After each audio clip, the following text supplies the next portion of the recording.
नमस्ते। फरवरी 2026 के महीने को जरा ध्यान से देखिएगा।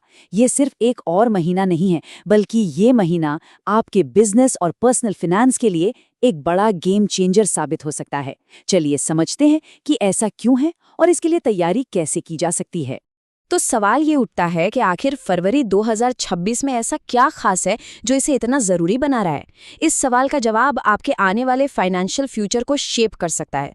तो चलिए मिल के समझते हैं। देखिए, इस महीने में 3 तारीखें हैं जिन्हें अपने कैलेंडर में मार्क कर लेना है। 1, 7 और 15 फरवरी। ये समझिए आपके फाइनेंशियल कैलेंडर के 3 बड़े माइलस्टोन्स हैं और हम एक-एक करके इन सब के बारे में बात करेंगे। तो चलिए सबसे पहले बात करते हैं उस तारीख की जो पूरे देश के फाइनेंशियल मूड को सेट करती है, यानी यूनियन बजट की। 1 फरवरी। इस तारीख को तो भूलिएगा मत।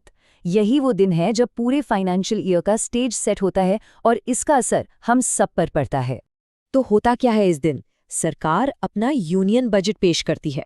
इसका मतलब है नए टैक्स स्लैब्स, नए फाइनेंशियल रूल्स, और ये सब सीधे सीधे सैलरी पाने वाले कर्मचारियों और बिजनेस पर असर डालते हैं। अब सवाल ये है कि इससे हमें क्या? देखिए, इसका सीधा असर पर्सनल और कॉर्पोरेट टैक्सेस पर पड़ता है, जिससे बिजनेस प्लानिंग और हाथ में आने वाली इनकम दोनों बदल सकती हैं। बजट की बात हो गई। अब आगे बढ़ते हैं दूसरी इंपॉर्टेंट डेट की तरफ, जहां फोकस पॉलिसी से हटकर एक्शन पर आ जाता है। महीने की दूसरी खास तारीख है 7 फरवरी। इसे भी अपने कैलेंडर में जरूर मार्क कर लीजिए। तो 7 तारीख को करना क्या है? ये जनवरी महीने के टीडीएस और टीसीएस जमा करने की लास्ट डेट है, मतलब टैक्स डिडक्टेड एट सोर्स और टैक्स कलेक्टेड एट सोर्स। ये एक बहुत जरूरी कंप्लायंस है जिसे बिल्कुल भी इग्नोर नहीं किया जा सकता। और हाँ, इस डेडलाइन को हल्के में मत लीजिएगा। जैसा कि कहा गया है, इसे मिस करने का मतलब हो सकता है भारी भरकम ब्याज। तो समय पर पेमेंट करना ही समझदारी है। चलिए अब आते हैं महीने की तीसरी और आखिरी बड़ी तारीख पर, जो एम्प्लॉयज के प्रति हमारी जिम्मेदारियों से जुड़ी है। इस महीने की जो आखिरी बड़ी डेडलाइन है वो है 15 फरवरी।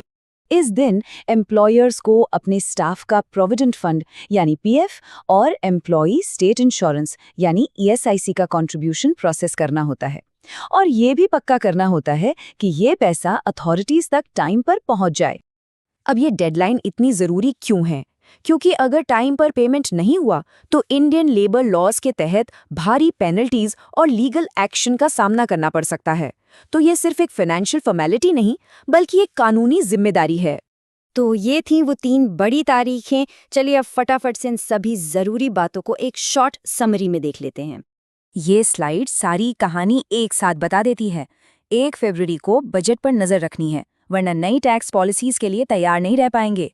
7 फरवरी तक टीडीएस टीसीएस भरना है, नहीं तो भारी ब्याज देना पड़ेगा। और 15 फरवरी तक स्टाफ का पीएफ ईएसआईसी जमा करना है, वरना लेबर लॉ के तहत पेनल्टी लगेगी। यह साइड बाय साइड कंपैरिजन सब कुछ याद रखने में मदद करेगा। तो इससे हम क्या सीखते हैं?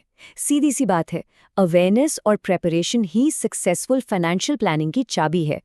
अगर पहले से प्लान करके चलेंगे, जैसे रिमाइंडर्स सेट कर लिए, अपने अकाउंट्स ऑर्गेनाइज कर लिए, तो किसी भी परेशानी से बचा जा सकता है।